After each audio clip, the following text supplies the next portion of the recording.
If you're gearing up to buy your first house, you might think that the down payment is all you'll need on closing day. Well, it's a bit more complex than that.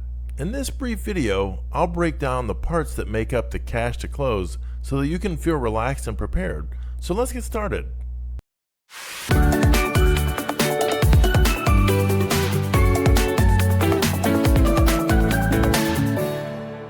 Hi guys, it's Ron Puro, the loan professor.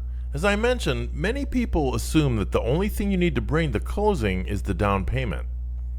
Many buyers are surprised to discover that additional cash is needed beyond the down payment, which can feel stressful if your finances are really tight. This video is designed to clarify the hidden costs so that you can step into homeownership with confidence. To help you plan ahead, I've put together a free PDF guide that lists all the cash requirements. Be sure to download that from the link in the description. It's a quick way to avoid costly surprises later. In a previous video, I covered the costs involved. To recap, buyers need cash for the down payment, closing costs, prepaids, the appraisal and the mortgage credit report, the home inspection, and a 1 year's homeowner's insurance policy. The down payment is usually a set percentage based on your loan program.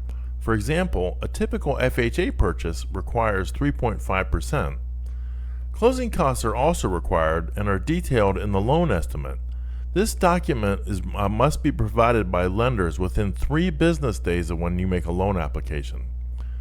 Prepaids are deposits that fund a special savings account called an escrow account. Instead of sending you bills for insurance and property taxes when they come due, the lender collects 1/12 of your annual property taxes and homeowner's insurance each month as part of your mortgage payment. This money is then held in the escrow account so that when the bills come due, the lender will pay them.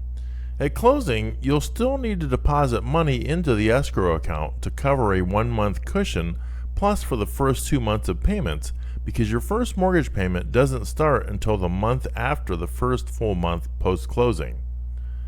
Prepaid interest is another item.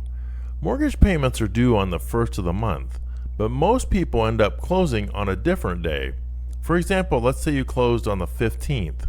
You start paying interest the day that you close, so the lender collects interest for that partial month at closing.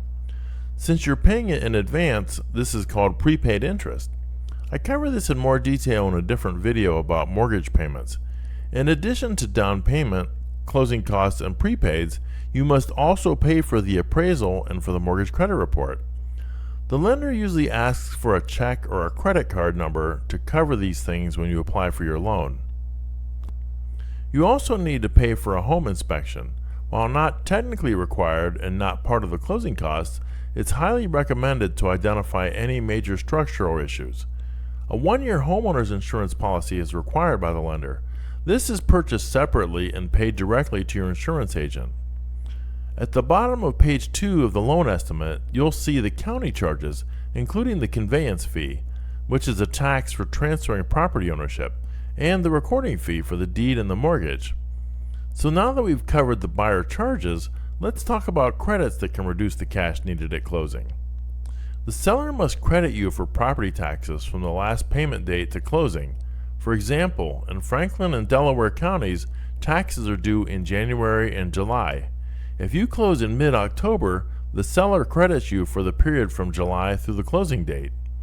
In Ohio, the seller also pays for the lender's title insurance policy. You might only pay a small portion, for example $100, while the seller covers the rest. You can also negotiate with the seller to cover some of your closing costs, up to 6% of the purchase price for an FHA loan. These credits can only be used for closing costs and prepaids, not for the down payment. Sometimes the lender can provide a credit to offset prepaids and closing costs. They may present 2 options, for example, rate X without that credit or rate Y with that credit. This can help buyers who are tight on cash reduce the amount needed at closing.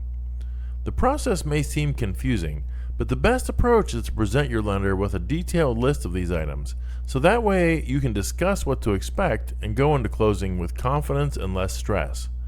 If you do have questions or need more help with this, please email me at ronpuro@theloanprofessor.net or call me at 614 502 6834.